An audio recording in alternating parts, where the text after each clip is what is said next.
এবং আরও ইন্টারেস্টিং বিষয়, আইনে যে ক্রস এক্সামিনেশন করার সুযোগ ছিল, সেই সুযোগটি আমাদের আপিল বিভাগ চিরতর বন্ধ করে দিয়েছিলেন। আমরা কন্ট্রাডিকশন নিতে পারতাম না। আজকে আমরা এটাও দেখিয়েছি, গতকাল পরশু দিনে দেখিয়েছিলাম 6 কিলোমিটার দূর থেকে দেখছে, 3.5 কিলোমিটার দূর থেকে দেখছে। একজনের ডান হাতে আরেকজনের ডান গালে থাপ্পড় মেরে দিচ্ছে, বাম গালে থাপ্পড় মেরে দেওয়ার কথা সেটি ডান গালে থাপ্পড় মেরে দিচ্ছে। এই সমস্ত ইনক্রেডিবল এভিডেন্স, অবিশ্বাস্য এভিডেন্স, অযৌক্তিক সাক্ষ্য প্রমাণের উপর ভিত্তি করে জনাব এটিএর আজহারুল ইসলাম সাহেবকে মৃত্যুদণ্ড প্রদান করেছেন।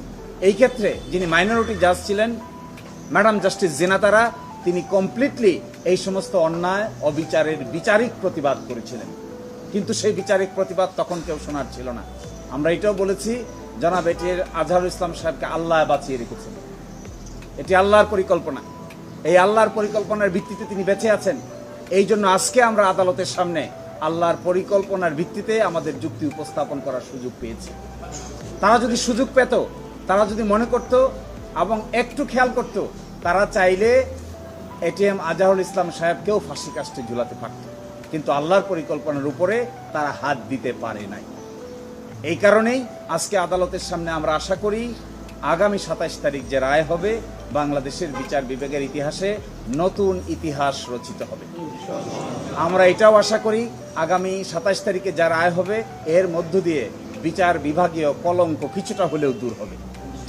আমরা এটাও আশা করি যে জুলুমতন্ত্র কায়েম করা হয়েছিল, এই রায়ের মাধ্যমে জুলুমতন্ত্রের কিছুটা হলেও অবসান হবে। এবং আমরা এটা এক্সপেক্ট করি সিন্ডিকেটেড ইনজাস্টিস যারা করেছেন, এই সিন্ডিকেটেড ইনজাস্টিসের সঙ্গে যারা জড়িত ছিলেন, সময়ের ব্যবধানে একদিন না একদিন তারাও বিচারের সম্মুখীন হবেন ইনশাআল্লাহ।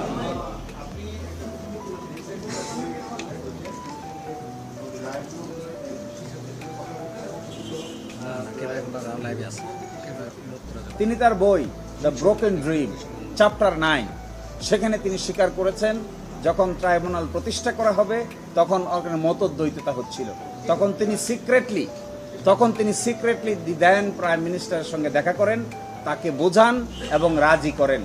একজন আপিল বিভাগের জজ কি করে প্রধানমন্ত্রীর সাথে সিক্রেট মিটিং করে মানুষকে ফাঁসি দেওয়ার পরিকল্পনা করতে পারেন, তিনি তার বইয়ে নিজেই তা স্বীকার করেছেন।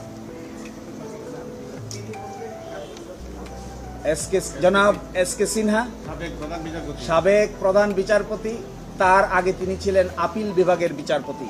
আমরা এটাও দেখিয়েছি, তিনি নিজেই স্বীকার করেছেন যে আমি যখন এই আলোচনা করছি তৎকালীন প্রধানমন্ত্রীর সাথে, তো ইতোমধ্যে স্কাইপ কেলেঙ্কারি পাবলিশ হয়ে গেছে।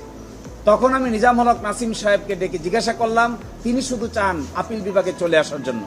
আমি বলি একটা রায় দিয়ে আসো, তাড়াতাড়ি শেষ করো। কিন্তু যখনই তার দেখা হয় তখনই তিনি আমাদেরকে বলেন যেন প্রধান বিচারপতি স্ট্যাটাসে তাকে উপরে তুলে নিয়ে আসা হয়।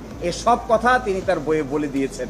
এই জন্য আমি আজকে দেখিয়েছি যে ষড়যন্ত্র করতে পারেন, অনেক কিছুই করতে পারেন, কিন্তু শেষ পর্যন্ত তা সবই প্রকাশিত হয়।